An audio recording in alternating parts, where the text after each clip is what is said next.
Una nota y un hecho que significa mucho para este mundo tan convulso, para este mundo con dolor en ciertas partes, para un mundo, pues sí, que bulle en ciertos temas. Hoy, el presidente de los Estados Unidos, Joe Biden, aseguró que su gabinete y el próximo mandatario Donald Trump han trabajado como equipo en lo relativo a la negociación de esto que se conoció del alto al fuego en Gaza.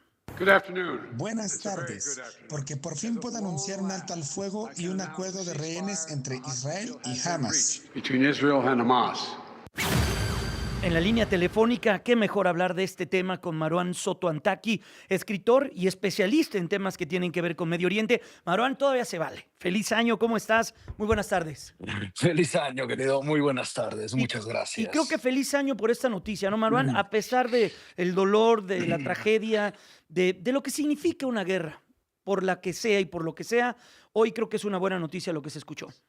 A ver, creo que pese a estos últimos 15 meses, pese a que este mismo acuerdo lleva 8 meses en las mesas de negociación y se había rechazado continuamente, pese incluso a la devastación absoluta de la franja, el asesinato de más de 46.000 personas, los rehenes que se mantienen todavía captivos en manos de Hamas y algunos de ellos fueron muertos. Pese a todo eso, hay un instante de respiro que no se puede menospreciar, como dices, ¿no? Donde sí se vale una sonrisa hoy, ¿no? Os- ¿Qué es lo que hay que tomar en cuenta? Uno, lo primero es, este es el mismo acuerdo que llevaba efectivamente los últimos 8 meses, desde verano pasado en la mesa de negociación. Cambiaron cosas y hay que pensar en cuáles son las cosas que cambiaron. Ujú. ¿Por qué accedieron las partes, básicamente? Primero, hay un cambio por parte de los negociadores, en principio con la entrada de la administración Trump al día siguiente del inicio al cese al fuego. Es decir, el 19 arranca el cese al fuego que se anunció hoy y a las horas entra la administración Trump. ¿Por qué cambia esto? Porque eso permitió que el gobierno de Netanyahu, que tiene la idea de que podría con la administración de Trump llegar a conseguir un poco más margen de maniobra, accedieran a una presión que no habían accedido con el gobierno de la administración Biden. Con todo y que sí, efectivamente fueron equipos de las dos administraciones, saliente e entrante en Washington, que participaron en Doha junto con Qatar y Egipto para llegar a esta resolución, ¿no? La otra cosa que cambió es el contexto regional. En muy poco tiempo hemos visto cómo, por un lado, cayó el liderazgo de Nasrallah en Hezbollah en Líbano. Hay un nuevo gobierno en este momento en Líbano que acota los espacios de operación política que tenía Hezbollah en el país. Cae la dictadura Assad después de más de 50 años, impidiendo con ella entonces que pueda Irán mantener su línea de acceso a partes de esta zona del mundo, y al mismo tiempo tienes a un liderazgo de Hamas absolutamente destruido y un Irán al final debilitado. Ese cambio de contexto es el que entonces permite que las partes retomen el acuerdo que se había rechazado y que está dividido en tres etapas. La primera etapa, que como decía arranca el domingo 19, lleva a la liberación de alrededor de 33 rehenes de los 99 que tiene todavía Hamas en sus manos, Ujú. vivos y muertos, ¿no? Su entrega en los primeros 42 días, así como la retirada de las tropas israelíes de parte de la zona que están ocupando en Gaza, sobre todo en lo que se conoce como el corredor de Filadelfia, en la frontera con Egipto. La segunda etapa se empezará a discutir al día 16 de la primera etapa, de la implementación de la primera etapa, Ujú. y con ella se estaría hablando de la liberación de los siguientes rehenes, del siguiente grupo de rehenes, y al mismo tiempo se abre la posibilidad de que se cambie el acuerdo de temporal a permanente, para dar pie a una tercera etapa en la que se estaría hablando de las condiciones de administración de la franja, así como la reconstrucción de la franja.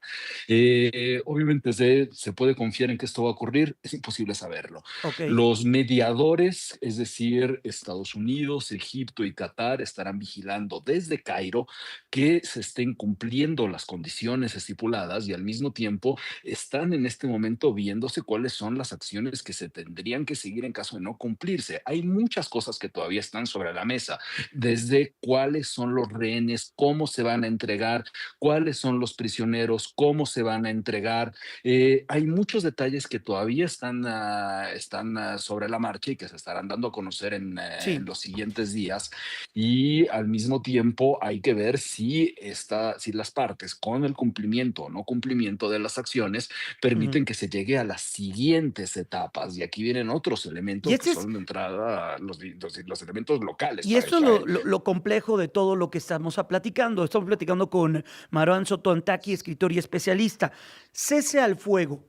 Esto significa que en cualquier momento, si alguno de los acuerdos de este largo camino que todavía falta por recorrer no se llega a cumplir, se puede activar. No es un acuerdo de paz. Hay que tener No mucho es un cuidado acuerdo también de en ese paz, sentido, no ¿verdad? es un acuerdo de paz, es un acuerdo de cese al fuego, es un acuerdo temporal Ujú, dividido por partes que tiene también distintas variables, porque hay que también recordar que cuando hablamos de Palestina estamos hablando de dos territorios separados, la Franja de Gaza y Cisjordania, ujú. y hay que recordar que al mismo tiempo que se estaba hablando de este cese al fuego y que en las últimas semanas el contexto había permitido reanudar las negociaciones y que desde ayer, sobre todo en los medios medioorientales, ya se hablaba de que lo que ocurriría hoy iba a ocurrir, había nuevos ataques por parte de Israel, de ahí que el ministro de Relaciones Exteriores catarí ha hecho un llamado a que de aquí al domingo no sea, aunque cuando inicia el cese al fuego, no aumenten las tensiones, solo que al mismo tiempo que se estaba anunciando esto, Israel lanza un ataque sobre Quneitra en Siria, donde había maniobras por parte del gobierno de transición para remover instalaciones de la dictadura, al mismo tiempo que no han parado las presiones sobre los territorios ocupados. Y un punto que es quizá el más importante hacia la política local israelí, ver qué tanto esto se podrá sostener, que hay una resistencia. El ministro de Ben Gvir con el ministro de Finanzas Smotrich, sobre todo Ben Gvir, había hecho un llamado a renunciar y llamaba a Smotrich a renunciar en caso de implementarse el acuerdo de cese al fuego. Es decir, también hay muchas resistencias por parte del gabinete israelí a que esto llegue a buen término. Y en ese sentido, ¿qué debemos esperar para las siguientes semanas? Mm. Más allá del cumplimiento de estos acuerdos y de este cronograma que nos acabas de plantear, Maruán. Ver cómo va a ser la participación, sobre todo en los países del Golfo, particularmente Arabia ¿Quiénes Saudita. particularmente? La parte de Arabia Arabia, Saudita, Arabia Egipto. Saudita. Ah, ok. A ver, en el caso de los países del Golfo es sobre todo Arabia Saudita. ¿Por qué? Porque tenemos que aceptar que a partir del siguiente lunes, cuando llegue la administración Trump de vuelta a la Casa Blanca, cambian algunos de los escenarios. No se trata de adivinar qué sucede en la cabeza de Netanyahu, ¿no?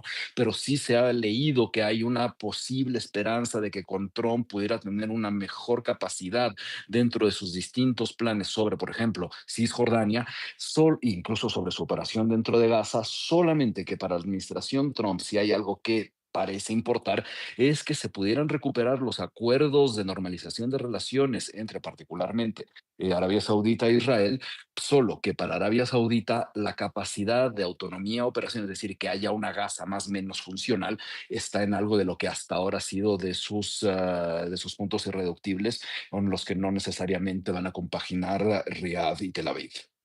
Entiendo, pues hay que ver qué es lo que va a ocurrir en ese sentido. Tú, siendo un conocedor de una parte del mundo que ha sido tan compleja y tan conflictiva a lo largo de su historia, ¿cómo calificarías lo que hoy conocimos, Maruán? Eh, es que son muchos sentimientos encontrados, porque obviamente está esta sensación de alivio, que en verdad no lo podemos menospreciar después de el nivel de devastación, asesinatos, muerte en la franja, después de la condición de los rehenes. Este sí es un instante de alegría, pero al mismo tiempo es el fracaso absoluto de las instancias políticas, porque este mismo acuerdo se pudo haber llegado hace 8 meses sin ningún cambio. No importaron en ningún momento los muertos. Ahora, ¿qué es lo que sigue? Es pensar en la rendición de cuentas. Se tiene que rendir cuentas de todos los actores involucrados por lo que ha ocurrido, y eso es algo que con las condiciones del derecho internacional, con los ataques en contra de la Corte Penal Internacional, de la Corte de Justicia, pues quedan Sí, dudas sobre si eso se va a lograr. bueno. Bueno, pues ya veremos qué es lo que ocurre y era fundamental tocar tu puerta para que nos ayudaras a contextualizar algo que sin duda es complejo, muy mediático, ciertamente por lo que representa, pero sí complejo de entender. Así que qué mejor que platicar contigo, Maruán. No, Te muchas abrazo. gracias, en verdad. Abrazo Gracias. fuerte. Cuídate mucho. Es Bye. Maruán Soto Antaki, él es escritor y especialista en estos temas que tienen que ver con el Medio Oriente. Déjeme ir a la pausa comercial, déjeme regresar con temas también que tienen que ver con la agenda internacional sobre lo que va a ocurrir hoy en punto de las 8 de la noche, tiempo